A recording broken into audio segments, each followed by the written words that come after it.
Ladies and gentlemen, my name is Conscience, and this is the Conscience HipHop Podcast. We are on episode 8. We're putting these two podcasts up pretty much back to back. We've got a lot of content coming out in the next week or two. Today's interviewer is my man, Dean Griggs. What's poppin', dude? Yo, what up? Glad to be here. What's up, man? So, right off the bat, we always do a little intro to get people in tune with who you are. Pretty much everyone I know knows who you are, but for the people out there who are just kind of getting plugged into the Arizona scene, tell us a little bit about who you are, where you're from, and what you do here in the Valley. Oh man, a lot. Yeah. So, I'm Dean. From Swest City! That's what a lot of people know me by, oddly enough. So I'm Dean from Swest City, and I was actually born in Maryvale, so I'm technically from here. I've lived a lot of different places, but just kind of traveling around, moving around, and I live out in Gilbert now, and I still have family out here. And man, I just try to serve the Valley, I guess, to answer like what I do. I really have a heart for Arizona and artists out here and creators out here, and I try to do my part to kind of serve them.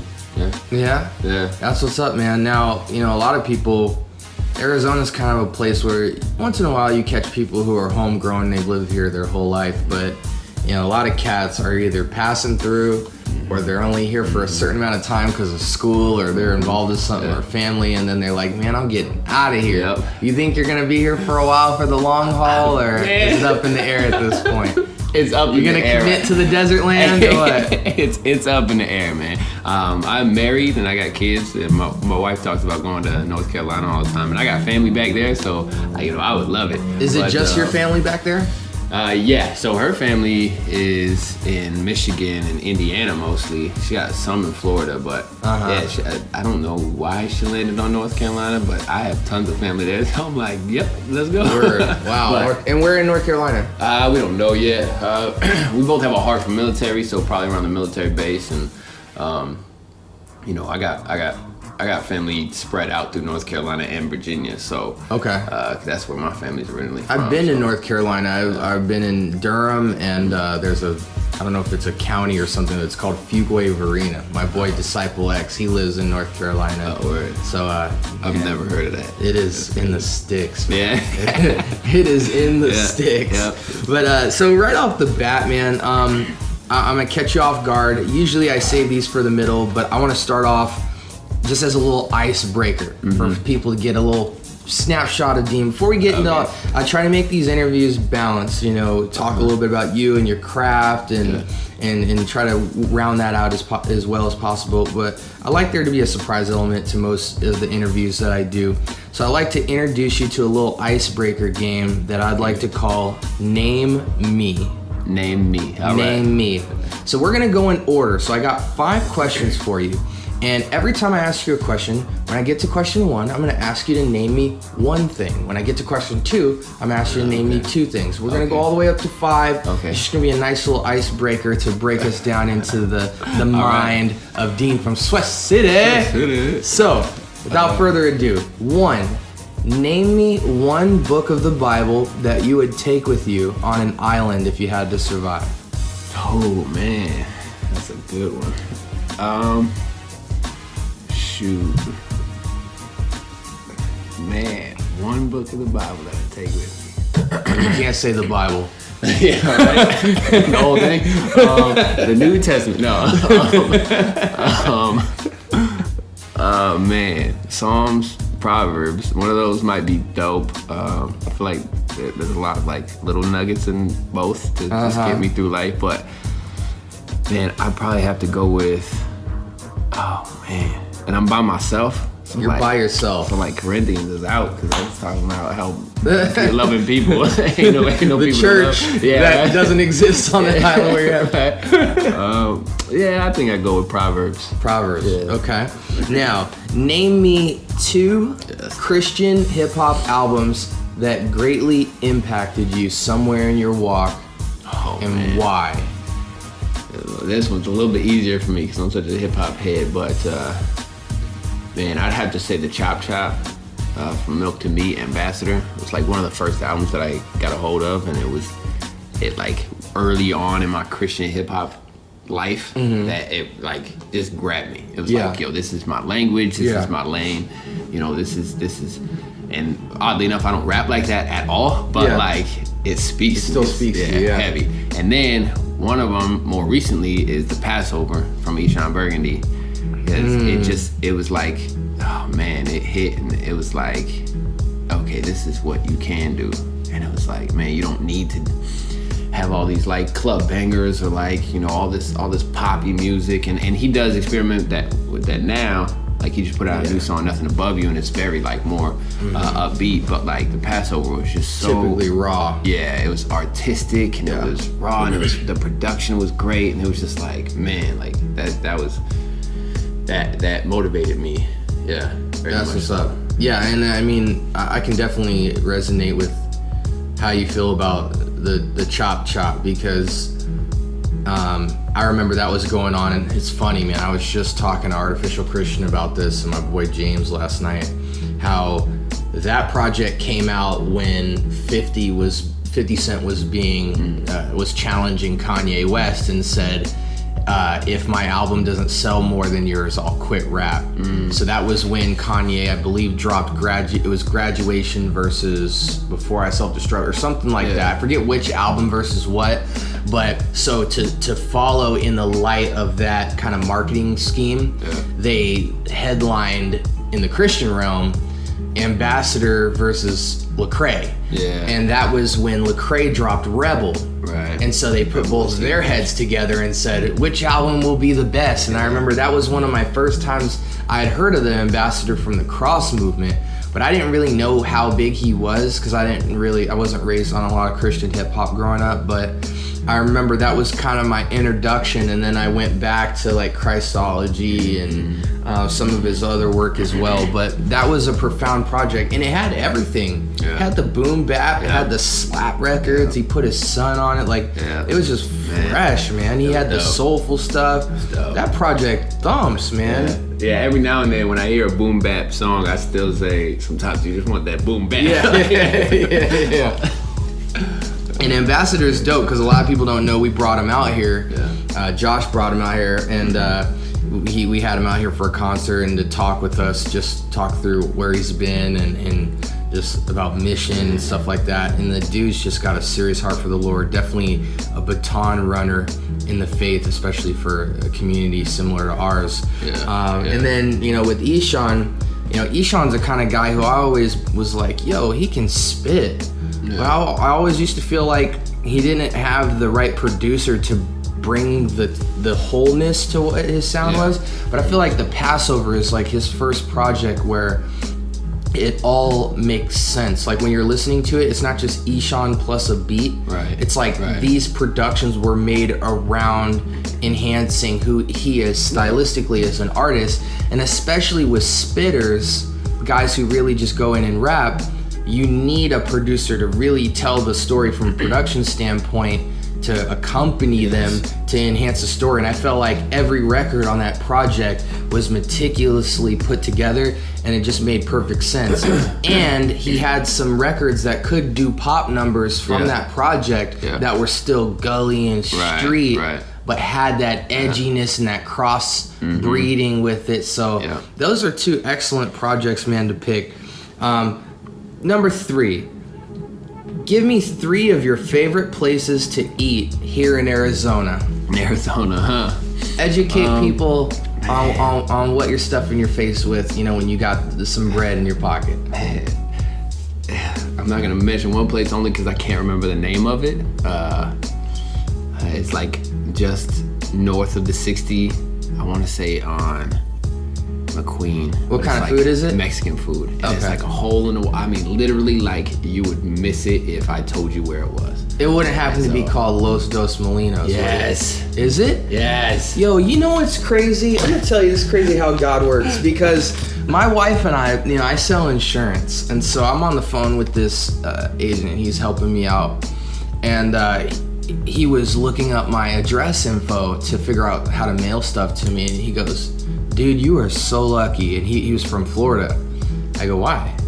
He goes, you work right down the street from the best Mexican food a man could find in Arizona. Yeah. He goes, I'm salivating just trying to tell you this story. I go, what's the place called? He's like, Los Dos Molinos, and hopefully I'm saying it right. But he said, yeah, man, it's right down the street because they have one north of the 60 on Alma School. And my wife and I haven't eaten there yet, but I sent her a picture of it on my phone, and she was like, yeah, we're going there. Yeah. So it's crazy because they got 3 locations, but you guys have eaten there before. Yes, I have with my cousin. So my cousin lives near South Mountain. It is a hole in the wall too, because they don't...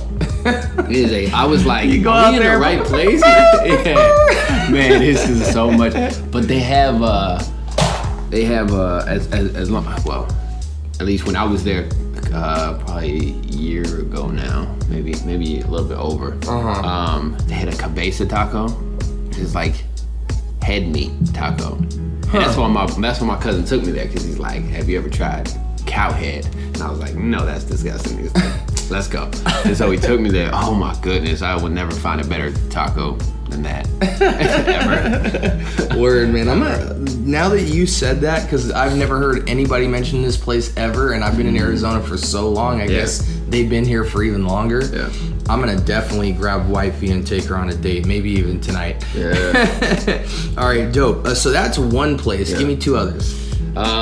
Man, other than that, I'm kind of plain Jane. I would say Firehouse. Gosh. Firehouse Subs? I love Firehouse, bro. I like it's like crack to me. And see, here's the thing, like I worked at Subway like when I was young. That was like probably my second job ever. And then I've always loved subs, but like I was always kind of limited to like maybe 2 subs, like a meatball and then like a spicy Italian, right? Or Italian BMT is basically the same thing.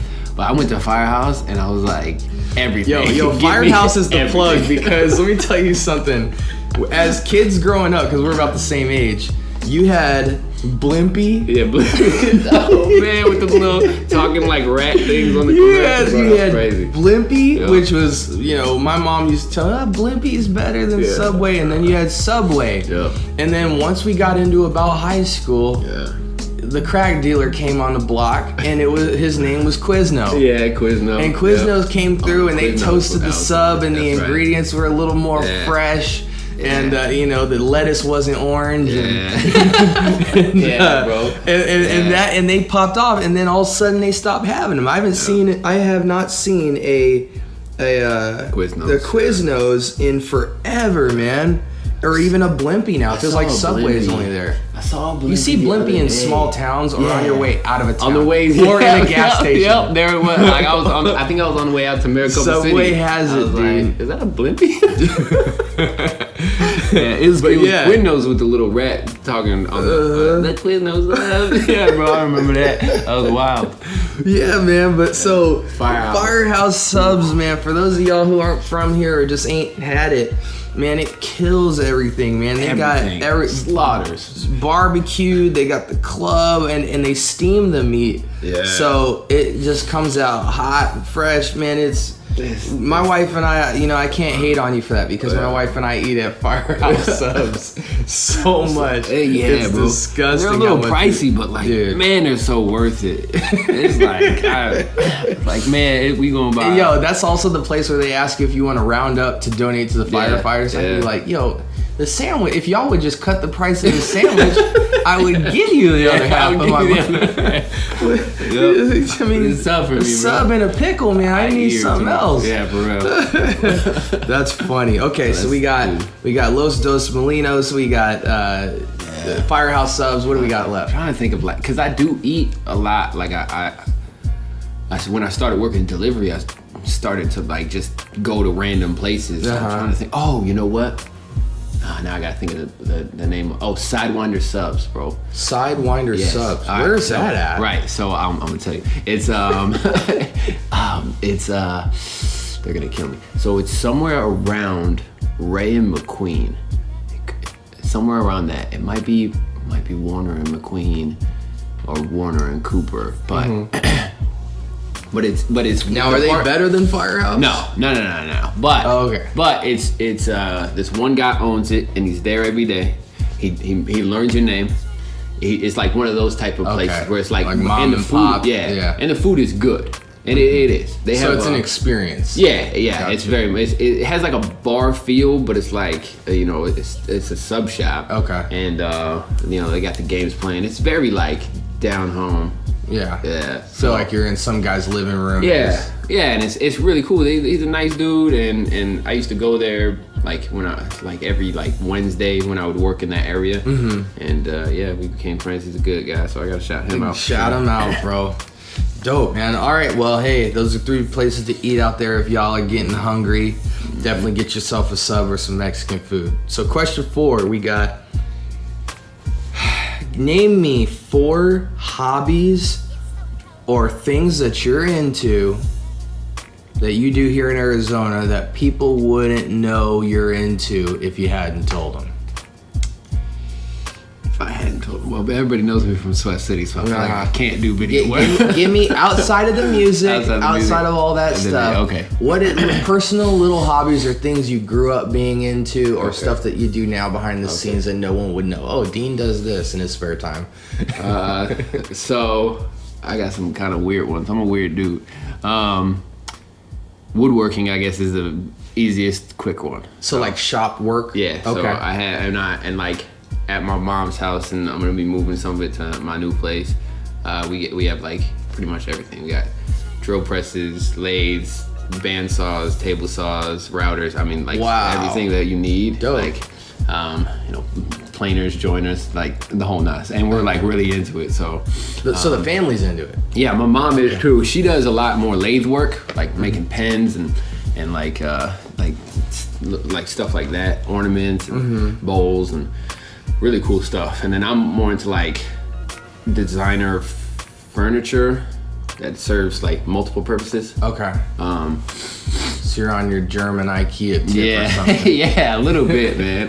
You'll make the plate that turns into the cup. Exactly. Into the knife. I love stuff that serves multiple purposes. Like a lot of my artwork I'll build like cabinets behind it, and so it's like a picture, but then you can pull out the picture and it's a cabinet. So cool. Yeah, so stuff like that I really like.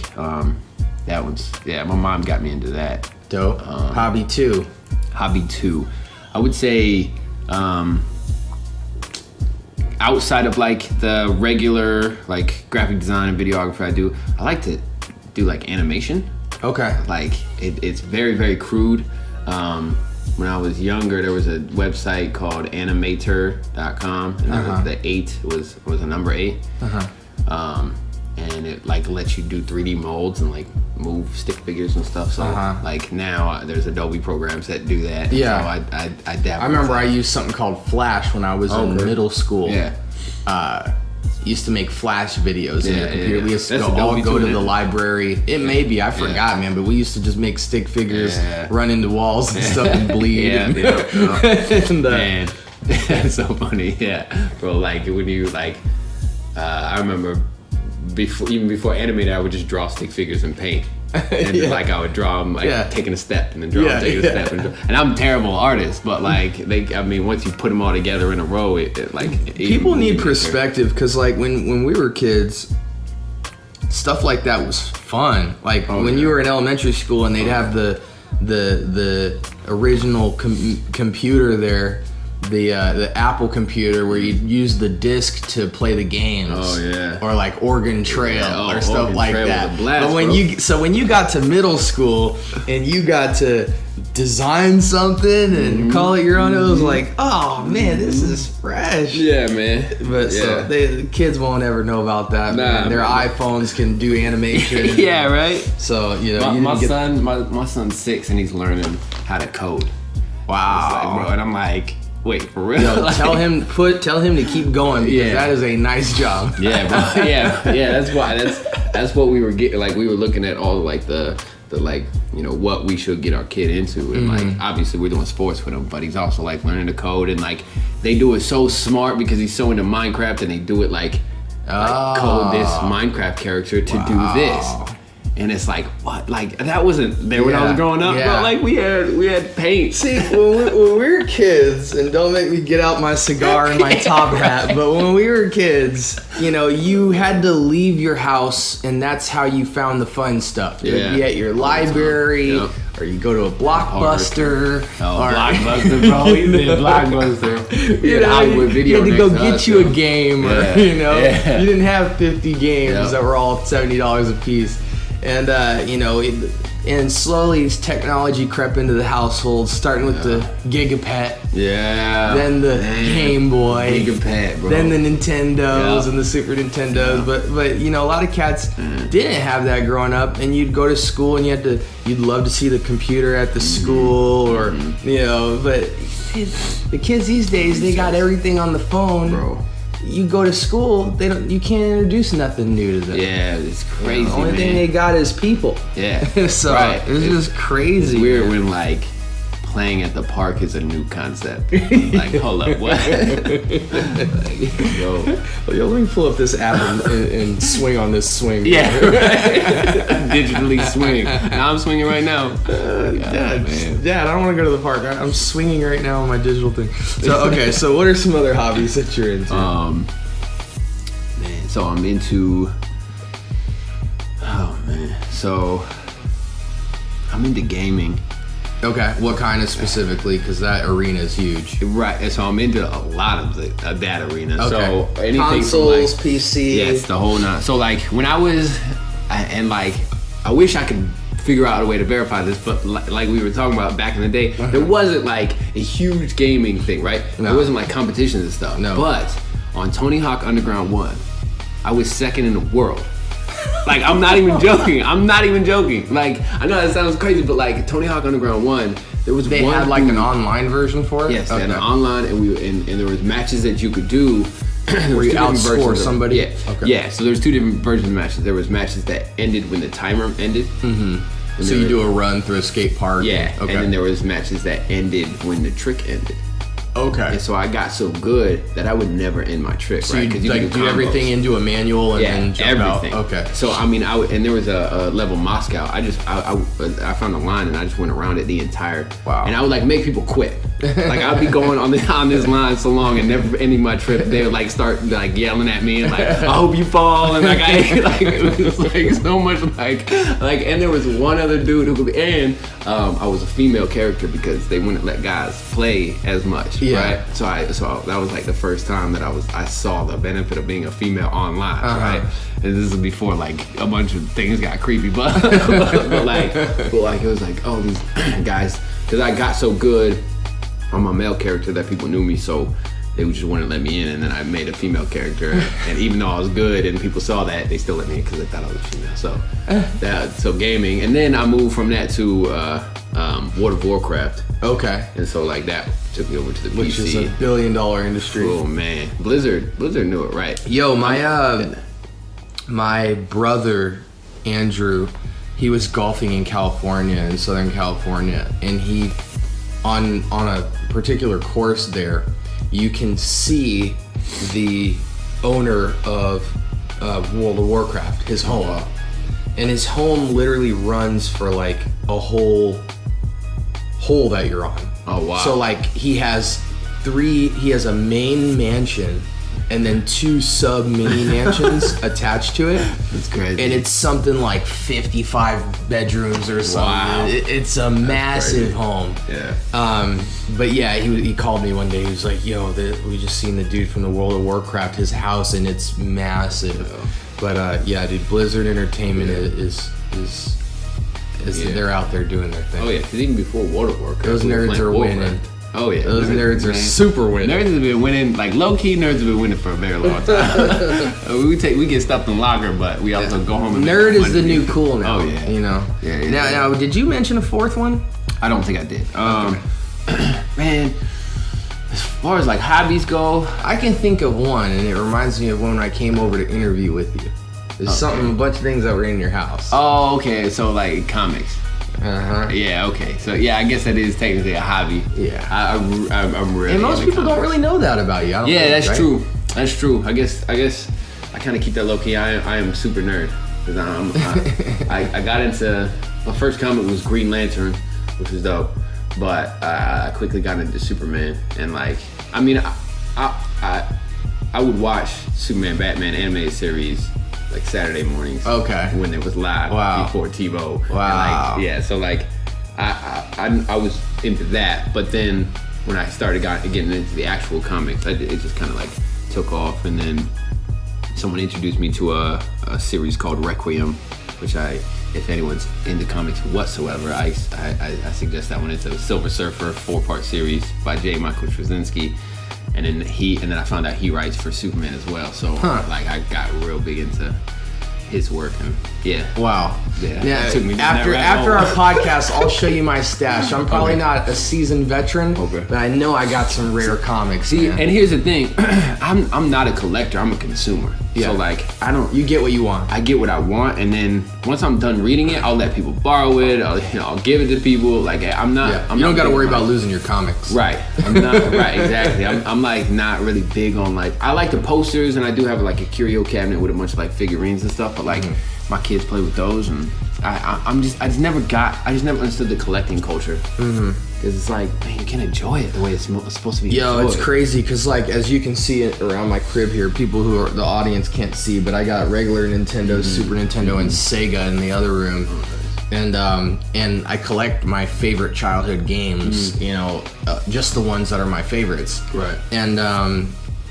you know, I go to this shop called One Up that opened up on Alma School, and these guys are collectors, and so they base their whole job in selling and new and used games and stuff, and trading and stuff like that. And they basically were talking about how Super Nintendo SNES is such a like Hollywood concept to most kids because the characters are popularized, you know, like Mario and Princess Peach and all this stuff, that a lot of people jump into the Super Nintendo collector culture not for any real childhood, you know, admiration or anything like that. It's just totally, I want this stuff because it's a cool fad. So when it comes to having conversations about, well, what games are you into and stuff, they'll be like, oh, well, I got all the classics, you know, but they're not really tied to it. And so oddly enough, like this guy was telling me a story. A guy went into his shop and he traded in all his Super Nintendo, and he had hundreds of games.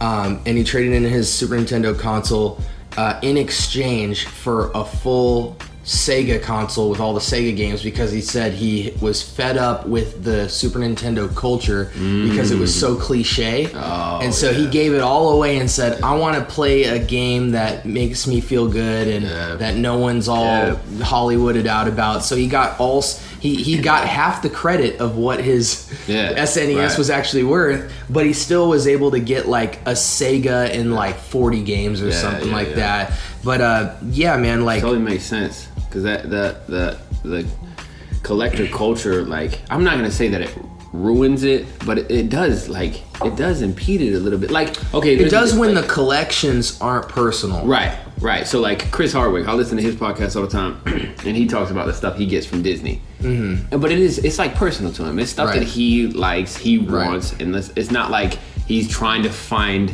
the next expensive thing, or like the next thing that's going to sell big in the future. It's not like a financial investment to him, which is like, to me, or like a fad. Or like a fad. It's like he loves Disney and he loves that type of stuff, so he gets these things that mean a lot to him. So like I think he has a big D from one of the Disney signs that they took down. So that's weird, but that's cool. That's cool. Personally, but like, to me, it's like, if I can't consume it, no, I don't need it.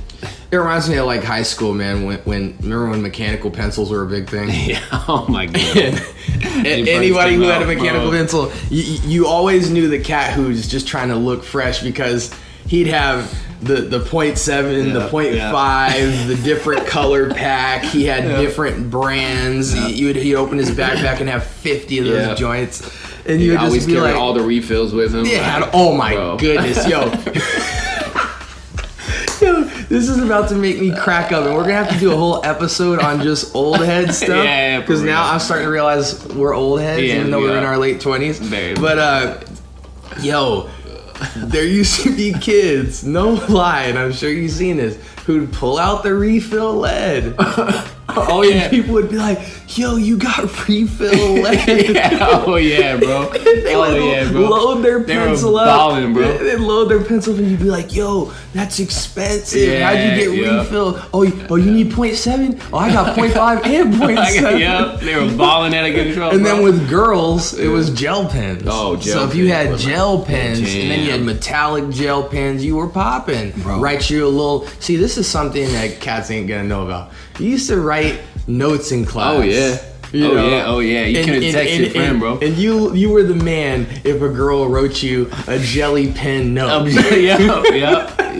And put some hearts and some XOs on it. And it would change colors throughout. Like it wouldn't be like you can move the paper. Bro, it wouldn't like be like just pink the entire time. It'd be like one line in pink, one line of yellow, a couple words in green, gold. It's like, man, there was so much effort put into anything back then. Now it's so instant and like, yo, I want to see what kids' yearbooks say in them. oh my goodness, yo. Because it wouldn't be anything. I can't show my wife half my yearbooks. Oh man. And she probably can't show me half her yearbooks. Yeah. But they were just so much more. Just kids are just creative, and it was just a different time, man. Yeah. Oh man, dude, I can tell we're going for an hour and a half for this podcast, but that's okay. So all right, so we went into 4 hobbies.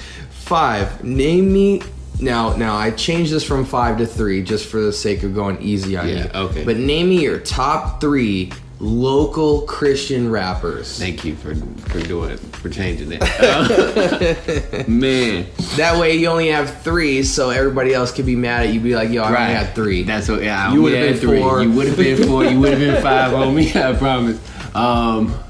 Man, just see. Don't give a political answer. Give a personal answer. I'll give a personal answer, and let me explain why it's a personal answer. I'm into spitters, so like Eshawn Burgundy. Explain that, because young kids listen to my podcast. What is a spitter? So like very lyrical artists. Okay. People who put content in there. It doesn't necessarily have to be punchlines. Punchlines are cool, but like I also like people who can paint like pictures. Say what? Paint pictures. Yes, exactly. Paint pictures with their flows. They like kind of encapture, and it's not like this, couple words every bar, right, kind of thing, which is cool too. That there's a lane for that, and I enjoy that music as well. But me personally, like the Eshawn Burgundy, I love like people who rap, right, and so because of that. No particular order. No particular order. I'm just gonna name 3. I gotta go with my man D-Knock. He's on Kingdom Life, and he's the reason I'm on Kingdom Life. Okay. Because like, homie, he's a spitter, bro. He keeps me on my toes constantly, and he's always bigging me up. But I'm like, bro, I'm trying to keep up with you, like always. He's fresh. Yeah, and so I'd have to go with him. I'd have to go. No, this is a tough one. I'd have to go with Wheeze. Yes, Satellite Kid. Satellite for those of y'all Kid, that don't man. know. Satellite Kid is a spitter. Yes, he is. Can I have 10? No, can we go the opposite way? You got one more, so you better make it good. We'll do part 2 to this question later on. Yeah, for real. As we'll have to do with a lot of these questions. Yeah. Man, I gotta go with Uni. Hi, Yoon. Wow. That Down with Goliath just like, it got me into it got me listening.